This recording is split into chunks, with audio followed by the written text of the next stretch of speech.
so here's part two to video series for refinishing the hardwood floor. Again, I'm taking up kind of the clear coat here. I'm just going to sand it down to the bare wood. I'm going to use this drum floor sander. And just as an example, this is a piece of paper, sandpaper that goes on your drum. There's no special trick to it really, you just open it up and slide it onto the drum itself. And that's what you're going to use to pull up the old finish. Now there's a couple of tricks with that. Go ahead and close that cover. Keep the dust cover on. And so when you're using this machine, this lever right here actually drops the drum onto the floor. So when you're using this machine, here's your on switch and it will just go its regular rotation there. And you don't want to just sit in one spot. Say you go up close to this baseboard. You don't want to sit here and just drop the drum while it's spinning onto the floor. The key here is to feather that sanding. So as you pull back on the machine, you'll want to gradually drop this down so that it doesn't dig a big gouge into your wood. Now in my particular instance, even if it did that, it would be okay to have a little gouge here or there because I'm going for more of that distressed look. But if you're trying to make your floor super smooth and perfect, then you want to make sure you gradually drag that through the finish away from the wall, so you walk it backwards. Another thing to remember is if you're going to do this and make a super nice looking shiny flat floor, you're going to want to do the entire floor with a 36 grit paper and then follow it up with gradually higher and higher grit so that it makes it smoother and smoother. But for my purposes, I'm going to do the 36 grit on the whole thing.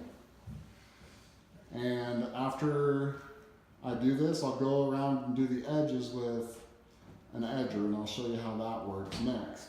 Once that's all done, because I'm going to hand scrape this entire floor, both this living space and the dining area,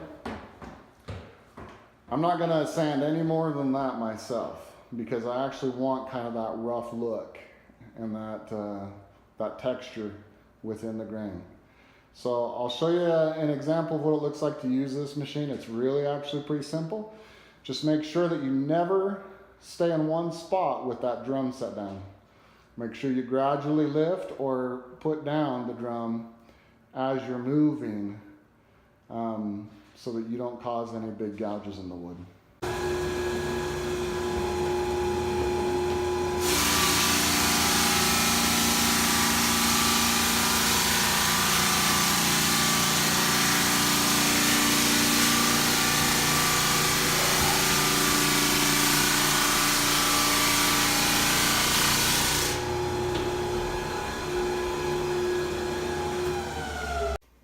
Okay, another thing I wanted to show you real quick. This is what I've sanded so far. And you can see that right here we've got some nice bare wood. But even here where I've sanded, this part right here was a little bit deeper. And so in order to get rid of that, you can either touch it up when you come back with an edger or go over the same row again with your drum sander. You want to make sure you get every single bit of that up, because if you don't and you come back with a finish, this is going to repel that finish and it's not going to allow it to soak into the bare wood, and you need to have that. So once you've done that once you've done the drum sander to the entire floor, you'll have kind of this edge that still needs some work, and that'll be the next step. And as soon as I'm done with this step, I'll show you how to use that edger and how you can even use it to distress your entire floor a little bit. It can work pretty well to make some of the pieces of your wood look like they're rough sawn wood when we put the final finish on it. And I'll show you that in the next step.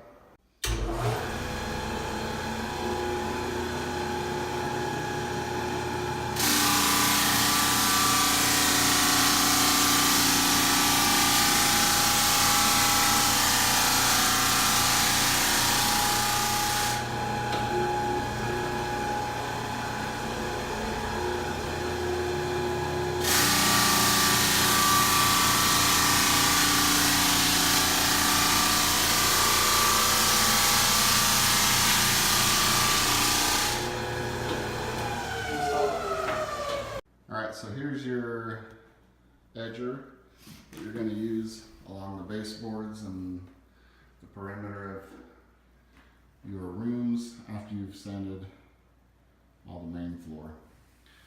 It's pretty easy to swap out the paper on this. It's just got a bolt right there, and you have these two wheels on the back.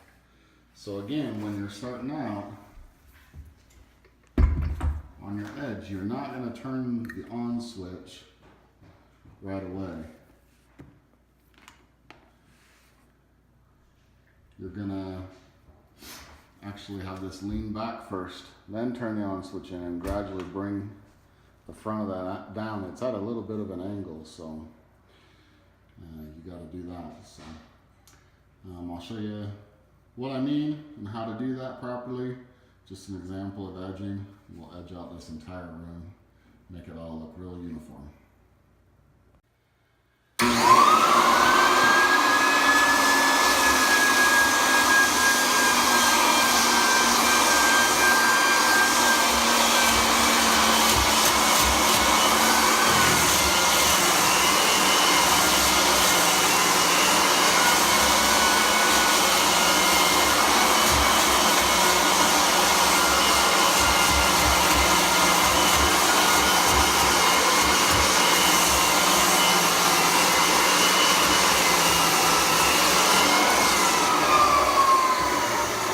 Just wanted to touch on safety. When you're using that drum sander, it's not too loud, but you might want to use some ear protection there. With either one of them, it does kick up a lot of dust in the room that you're in. I recommend one of these dust masks just because they're relatively inexpensive. It's got a way for air to go in and out of your mask. And that way, if you cinch this on the bridge of your nose, if you're wearing safety glasses or just regular glasses, it helps prevent them from getting fogged up. So make sure you're wearing this, otherwise those fine dust particles can really cause a lot of problems to your lungs for a couple of days. Also wanted to talk about the importance of getting all the metal out of your floor before you start sanding. There was a couple of parts that I missed, and it's not a huge deal. These aren't expensive to buy, but as you can see, your sander for the edger is tilted at an angle. So the very first thing that it's going to grab when it hits something metal is this edge. And it's just going to tear it up, and it's going to basically make it worthless, because when you're trying to sand, every rotation this section's going to hit it and it's going to do you no good. So basically at that point you got to switch out the paper. So it's very important.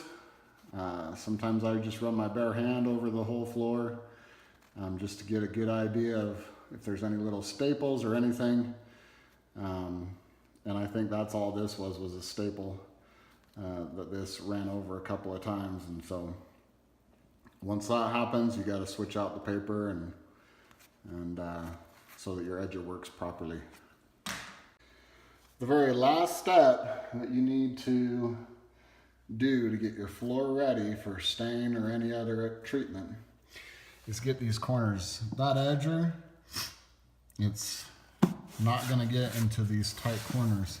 So all you do is grab one of these paint scrapers and you just scrape out that corner.